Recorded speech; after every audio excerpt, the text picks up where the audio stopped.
اعوذ باللہ من الشیطان الرجیم، بسم اللہ الرحمن الرحیم۔ علماء کے مختلف الآراء ہونے کی مذمت اور تصویب کی رد، خطبہ نمبر 18۔ فتاوی میں علماء کے مختلف الآراء ہونے کی مذمت میں فرمایا،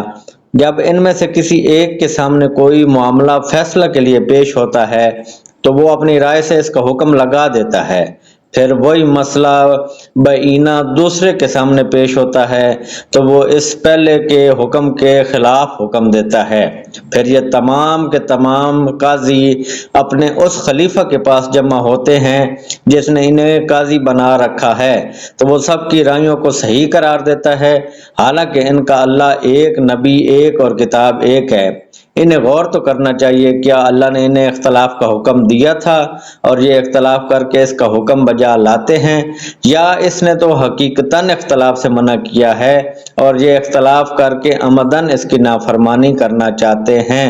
اللہم صلی علی محمد وآل محمد وعجل فرجہم وسہل مخرجہ۔